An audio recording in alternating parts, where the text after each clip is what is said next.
ओम नमः शिवाय मित्रों।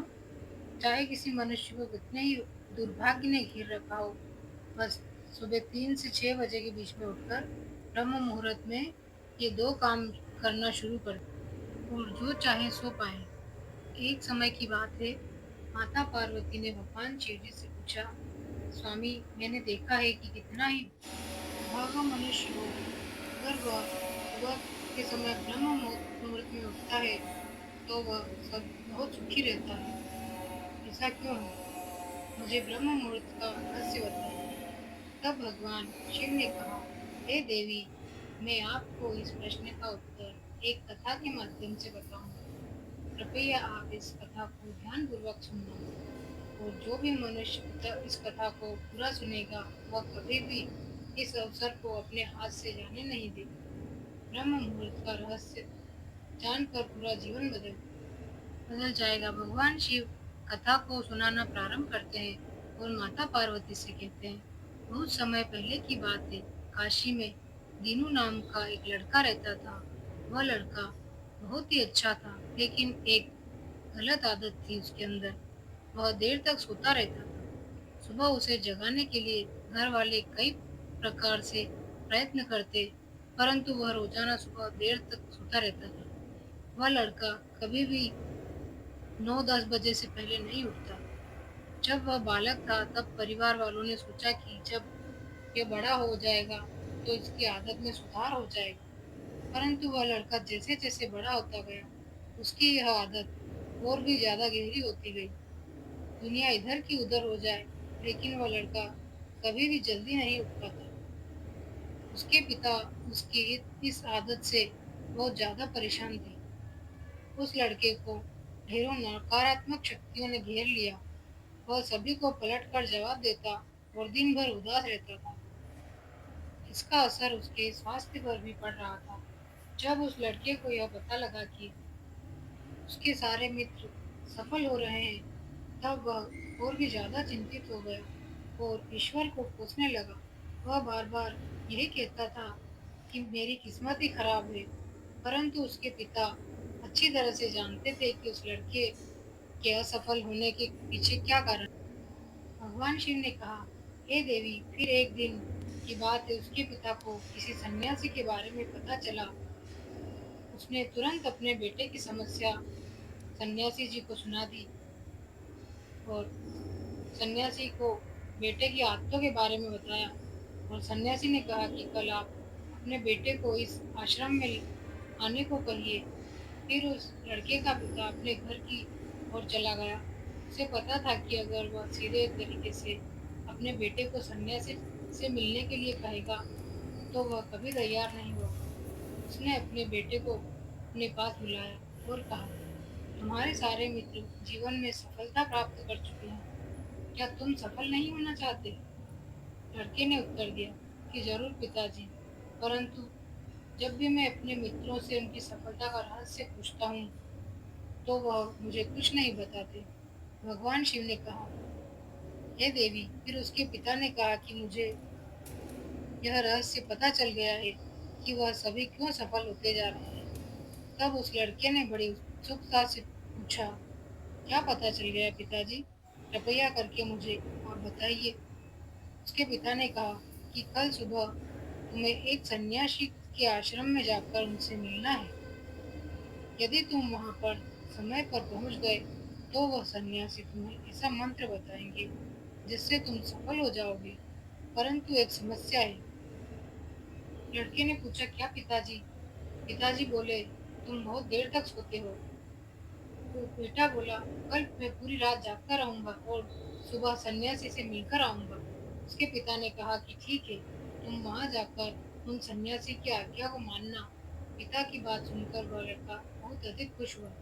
जीवन में पहली बार वह रात्रि में जागता रहा, परंतु थोड़े ही समय में उसे नींद आ गई और वह सो गया। फिर अगली सुबह जब वह उठा तो उसे पता चला कि सन्यासी से मिलने का समय समाप्त हो चुका था। उसके पिता ने लड़के की तरफ देखा और कहा कि तुम जीवन में कभी सफल नहीं हो पाओगे, जाओ और जाकर सो जाओ। पिता की यह बात सुनकर उस लड़के को बहुत दुख हुआ। उसने मन ही मन स्वयं को चुनौती दी कि कल सुबह वह सन्यासी से मिलने अवश्य जाएगा। उसने अपने पैर में एक छोटा सा घाव बना लिया, जिसके दर्द के कारण उसे रात भर नींद नहीं आई। भगवान शिव ने कहा, हे देवी, यह ऐसा पहला अवसर था जब उसे अपने जीवन में पहली बार सूर्योदय देखा था। वह तुरंत ही तैयार होकर सन्यासी से मिलने के लिए चला गया। आज उसका अनुभव कुछ अलग ही था। वह बेहद शांत महसूस कर रहा था। चलते चलते वह लड़का जैसे ही सन्यासी के आश्रम में पहुंचा तो वहां पर उसने देखा कि सन्यासी और उनके सभी शिष्य ध्यान लगाकर बैठे हुए थे। भगवान शिव ने कहा, फिर जब ध्यान का समय समाप्त हुआ तब लड़का उस सन्यासी के पास पहुंचा और उन्हें प्रणाम करते हुए बोला कि आपके पास कोई ऐसा मंत्र है जिससे मैं सफल हो सकता हूँ। कृपया करके मुझे वह मंत्र बताइए। मैं भी अपने मित्रों के समान सफल होना चाहता हूँ और अच्छा जीवन जीना चाहता हूँ। भगवान शिव ने कहा, हे देवी। फिर सन्यासी मुस्कुराए और बोले, अच्छा तो तुम वही बालक हो। तुम्हारे पिताजी मुझसे मिलने आए थे और उन्होंने तुम्हारे विषय में मुझे सब कुछ बता दिया था।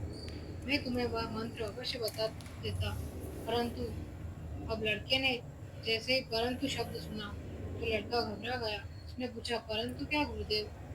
तब सन्यासी बोला, मैं तुम्हें वह मंत्र बताऊंगा, परंतु अगले 21 दिनों तक तुम्हें मेरी आज्ञा माननी होगी। मैं तुम्हें वह मंत्र 21 दिनों के बाद बताऊंगा।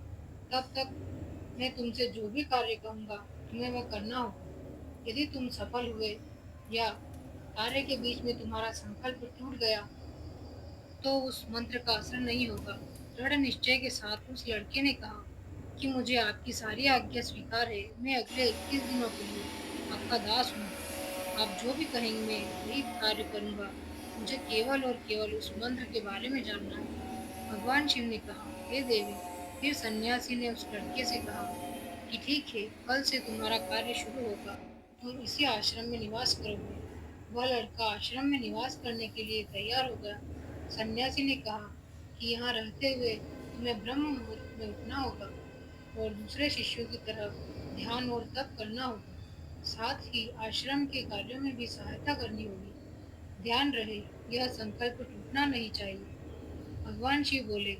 वह लड़का सन्यासी की बात से सहमत हो गया और अगले दिन उसके कार्य के दिन की शुरुआत थी। इस बार उसने दृढ़ निश्चय किया, परंतु एक सप्ताह बीतने के पश्चात ही उसका संकल्प टूट गया और वह 8वें दिन देर तक सोता रहा। जब वह नींद से जागा तो उसने कहा कि मुझसे कितनी बड़ी भूल हो गई। वह रोते हुए सन्यासी के पास पहुंचा और कहने लगा कि हे गुरुदेव, मेरा संकल्प टूट गया। अब मैं जीवन में कभी सफल नहीं हो पाऊंगा। सन्यासी ने उसे समझाते हुए कहा कि एक बार फिर से शुरुआत करो, फिर से संकल्प करो। फिर लड़के ने सन्यासी से पूछा कि सुबह उठना इतना आवश्यक क्यों होता है और यहाँ पर सभी लोग इतनी जल्दी क्यों उठ जाते हैं? भगवान शिव ने कहा, हे देवी। तब सन्यासी ने लड़के को समझाते हुए कहा कि सुबह यानी ब्रह्म मुहूर्त में उठने के पीछे बहुत बड़ा विज्ञान छुपा है। लड़के ने कहा कि कृपया मुझे वह विज्ञान बताने की कृपा करें। सन्यासी ने कहा कि रात्रि को 4 पहर में बांटा गया है। पहला रुद्र काल, जिसका समय शाम 6 बजे से लेकर 9 बजे तक होता है। दूसरा राक्षस काल, जिसका समय रात्रि 9 बजे से 12 बजे तक होता है। तीसरा गंधर्व काल, जिसका समय रात्रि 12 से 3 बजे तक होता है। और सबसे अंत में जो प्रहर आता है उसे मनोहर काल कहते हैं। इस समय को ब्रह्म मुहूर्त या अमृत वेला के नाम से भी जाना जाता है। इसका समय भोर 3 बजे से सुबह 6 बजे तक होता है। यह वह समय होता है जब पूरे संसार की नकारात्मक शक्तियाँ निष्क्रिय अवस्था में होती है और सकारात्मक शक्तियाँ सक्रिय होती है। ब्रह्म मुहूर्त अर्थात देव मुहूर्त। ब्रह्म मुहूर्त का अर्थ देवताओं का समय होता है। भगवान शिव ने कहा, हे देवी। सन्यासी आगे कहता है, इस समय देवता धरती पर विचरण करते हैं और जागृत मनुष्य पर उनका बड़ा ही सकारात्मक प्रभाव पड़ता है। ब्रह्म मुहूर्त ऐसा समय होता है जिसमें मनुष्य का मस्तिष्क बिल्कुल खाली होता है। में किसी प्रकार के कोई विचार नहीं होते हैं और जब इस समय व्यक्ति अपनी पुस्तक खोलकर पाठ का अध्ययन करते हैं, तो उन्हें सब कुछ जल्दी-जल्दी याद भी हो जाता है और वह लंबे समय तक याद रहता है। यह ऐसा समय है जिसमें हम ज्ञान को समझने का प्रयास करते हैं। इस कारण आश्रम के सभी शिष्य और संसार में बहुत से ज्ञानी लोग ब्रह्म मुहूर्त में ही उठ जाते हैं। प्राचीन काल में रोशनी का कोई स्रोत न होने के कारण लोग अपने दिन का समापन सूर्यास्त के साथ और आरंभ सूर्योदय के साथ करते थे। यह एक तरीका है जिससे मानव जीवन प्रकृति के साथ तालमेल बनाकर चलता है। भगवान शिव ने कहा, हे देवी। फिर उस लड़के ने कहा कि ठीक है, मैं कल से अपना संकल्प फिर से शुरू करूंगा, परंतु ब्रह्म मुहूर्त में उठकर मुझे क्या-क्या करना चाहिए? तब सन्यासी ने कहा कि ठीक है, मैं तुम्हें बताता हूँ कि ब्रह्म मुहूर्त में क्या करना चाहिए और कैसे करना चाहिए। सबसे पहले उठकर धरती माता पर पाँव रखने से पहले धरती माता को प्रणाम करना चाहिए और अपनी दोनों हथेलियों को देखना चाहिए और ईश्वर को धन्यवाद देना चाहिए कि उन्होंने तुम्हें आज का सूर्योदय देखने का अवसर दिया है। इसके बाद नित्य कर्म और स्नान करने से ही शरीर ही नहीं बल्कि मन की शुद्धता बढ़ती है। स्नान करने के पश्चात ध्यान की प्रक्रिया होती है। ब्रह्म मुहूर्त में ध्यान की अवधि 21 दिन तक होती है। इस विधि का उपयोग तब किया जाता है जब आप अपनी कोई मनोकामना की पूर्ति चाहते हैं। यह ऐसा समय होता है जब व्यक्ति अपने आज्ञा चक्र को सक्रिय करने पर काम करते हैं। भगवान शिव ने कहा कि हे देवी, आगे वह सन्यासी कहता है, आज्ञा चक्र दोनों भुवों के बीच होता है। यह संकल्प का स्थान भी कहा जाता है। अगर इस चक्र पर ध्यान केंद्रित किया जाए तो और अपनी मनोकामना को बार बार दोहराया जाए तो मात्र 21 दिनों के भीतर ही वह मनोकामना पूरी हो जाती है। अगर आपके मन में कोई अधूरी मनोकामना है और आप उसे पूरी करना चाहते हैं, तब उसे सबसे पहले उस मनोकामना का कर ले और आपको जो चाहिए वह निर्णय अवश्य कर ले। इसके बाद ध्यान की विधि को शुरू करें। ब्रह्म मुहूर्त में स्नान के बाद एक ऐसा स्थान चुनें जहाँ पर वायु का प्रवेश हो। ध्यान में शुद्ध प्राण वायु का होना आवश्यक होता है। ध्यान की मुद्रा में रीढ़ की हड्डी सीधी होनी चाहिए, साथ ही गर्दन भी सीधी होनी चाहिए। सुखासन की अवस्था में दोनों हाथों को घुटनों पर रखकर आंखें बंद करके बैठे, हाथों की मुट्ठी को बंद कर ले और 2-3 मिनट तक बिल्कुल शांत हो जाए। जब आपका शरीर स्थिर हो जाए और श्वास भी शांत हो जाए, तब उसके बाद अपना सारा ध्यान आज्ञा चक्र पर लगाएं। इस दौरान लंबी गहरी सांस लें और सांस को रोक कर रखें। इस समय आप अपनी इच्छा को मन ही मन दोहराएं और अपने मन से इष्ट देव और देवी देवताओं गुरुजनों का चिंतन करें। भगवान शिव ने कहा, हे देवी। उस सन्यासी ने कहा, जब सांस रोकना कठिन हो जाए तब धीरे धीरे सांस को बाहर की ओर छोड़ो। सांस को नाक से भरे और मुख से बाहर छोड़ें। इस प्रक्रिया को 3 से 4 बार प्रतिदिन दोहराएं। ऐसा प्रतिदिन करने से आपकी जो मनोकामना है वह अवचेतन मन तक अवश्य पहुंच जाएगी और इच्छा पूर्ति जल्दी होगी। आज्ञा चक्र सक्रिय होता है और हमारी आज्ञा को पूरा करता है। सांस को रोक कर रखने के दौरान शरीर में आपातकाल की स्थिति हो जाती है, जिससे कि आप बेकार की बातें सोचना और विचार करने से बचते हैं। ब्रह्म मुहूर्त के समय ईश्वर की विशेष कृपा होती है और कोई भी व्यक्ति अपनी मनोकामना को इस समय दोहराता है तो उसकी इच्छा जल्दी से जल्दी पूरी होती है। भगवान शिव ने कहा, हे देवी। इस प्रकार सन्यासी ने उस लड़के को ब्रह्म मुहूर्त का महत्व बताया। अगले 21 दिनों तक उस लड़के ने बड़े ही मन के साथ इस प्रक्रिया को अपनाया।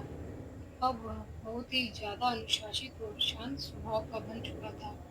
उस लड़के ने जैसे ही अपना संकल्प पूरा कर लिया, उसके बाद वह लड़का बड़े ही प्रसन्न भाव से सन्यासी के पास पहुंचा और बोला, हे गुरुदेव, मैंने 21 दिनों का संकल्प पूरा कर लिया। अब कृपया मुझे सफल होने का मंत्र बताइए। तब उन सन्यासी ने मुस्कुराते हुए कहा कि पिछले 21 दिनों से जो अभ्यास तुम करते हुए आ रहे हो, वही तुम्हारी सफलता का मंत्र है। जो व्यक्ति ब्रह्म मुहूर्त में उठकर ध्यान प्रक्रिया को सही तरीके से करते हैं, वह जीवन में कभी असफल नहीं हो सकते। तुम्हें ब्रह्म मुहूर्त का रहस्य पता चल चुका है। अब तुम इसे जीवन पर्यंत करो। तुम्हें जीवन के लक्ष्य और सफलता दोनों प्राप्त होंगे। उस लड़के ने सन्यासी जी को धन्यवाद दिया और ब्रह्म मुहूर्त के नियमों का पालन जीवन पर्यंत तक करने का वादा किया। भगवान शिव ने कहा कि हे देवी, अब तो आपको पता चल गया होगा कि ब्रह्म मुहूर्त क्या होता है। तब माता पार्वती ने कहा, हे स्वामी, अब मुझे ब्रह्म मुहूर्त का संपूर्ण ज्ञान हो गया है। इतना कहकर माता पार्वती ने भगवान शिव को प्रणाम किया। आशा है आप सभी को ब्रह्म मुहूर्त का रहस्य समझ आया होगा। अगर आपको कहानी पसंद आई हो तो प्लीज़ वीडियो को लाइक, शेयर एंड सब्सक्राइब करें। धन्यवाद। आभार।